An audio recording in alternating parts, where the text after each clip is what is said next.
গভীর রাত, ঢাকার শাহজালাল আন্তর্জাতিক বিমানবন্দরের রানওয়েতে অবতরণ করলো একটি বিশাল কার্গো বিমান। চারপাশে ঘিরে রেখেছে সেনাবাহিনীর বিশেষ টিম। কিন্তু কেন এই অভাবনীয় নিরাপত্তা? ওই বিমানের ভিতর কি এমন ছিল?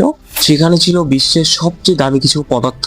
সেখানে ছিল ইউরেনিয়াম, যাকে বলা হয় আধুনিক বিশ্বের জাদুকরী জ্বালানি। এই জ্বালানির মাত্র কয়েকটা দণ্ডই বদলে দিতে পারে 18 কোটি মানুষের ভাগ্য। 28 এপ্রিল 2026 ঈশ্বরদীর রূপপুরে সেই জ্বালানি লোড করার মাধ্যমে বাংলাদেশ পা রাখলো পারমাণবিক শক্তির এক অভিজাত ক্লাবে। চলুন জানি এই বিশাল সফলতার পেছনের আসল রহস্য। রূপপুর কোনো রাতারাতি তৈরি হওয়া প্রজেক্ট নয়।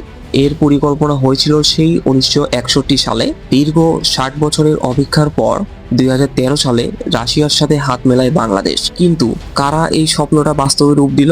রাশিয়ার বিখ্যাত কোম্পানি রোসাটম এই প্রজেক্টের প্রধান নির্মাতা।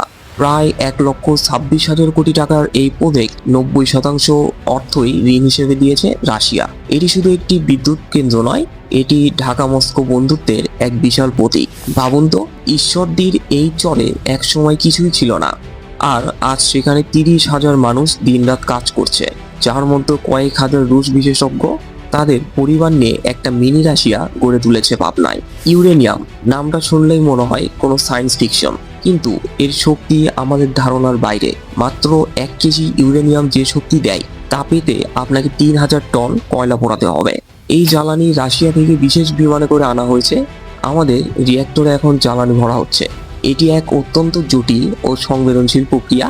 একবার ফুয়েল লোড করলে টানা 18 মাস নির্বিচ্ছিন্ন বিদ্যুৎ পাওয়া যাবে।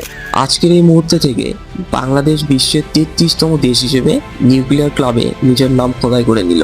এখন আমাদের গর্ব করার সময়, কারণ দক্ষিণ এশিয়ায় ভারত ও পাকিস্তানের পর আমরাই এখন পারমাণবিক শক্তির মালিক। অনেকের মনেই ভয় থাকে যদি চেরনোবিলের মতো কিছু ঘটে। তাদের জন্য বলে রাখি, রূপপুরে ব্যবহার করা হয়েছে VVIR 1200 প্রযুক্তি। এটি 3+ জেনারেশনের রিঅ্যাক্টর, যা বিশ্বের সবচেয়ে নিরাপদ। এর আছে ডাবল কন্টেইনমেন্ট সিস্টেম, অর্থাৎ বাইরে থেকে কোনো যুদ্ধ বিমানও যদি আসতে পড়ে, তবুও ভেতরের তেজস্ক্রিয়তা বের হওয়ার কোনো সুযোগ নেই। এমনকি 9 মাত্রার ভূমিকম্পেও এটি দাঁড়িয়ে থাকবে অটল। যদি কখনো বিদ্যুৎ সংযোগ বিচ্ছিন্ন হয়ে যায়, এর আছে প্যাসিভ সেফটি সিস্টেম, অর্থাৎ কোনো মানুষের হস্তক্ষেপ ছাড়াই এটি নিজে থেকেই রিঅ্যাক্টর ঠান্ডা করে ফেলবে। তাই নিরাপত্তার বিষয়ে আমরা এখন শতভাগ নিশ্চিত থাকতে পারি। আর পারমাণবিক বর্জ্য, সেটি নিয়ে চিন্তার কোনো কারণ নেই। রাশিয়ার সাথে আমাদের চুক্তি আছে, তারা এই ব্যবস্থিত জ্বালানি বা বর্জ্য নিজেদের দেশে ফিরে নিয়ে যাবে। পরিবেশ থাকবে একদম পরিষ্কার।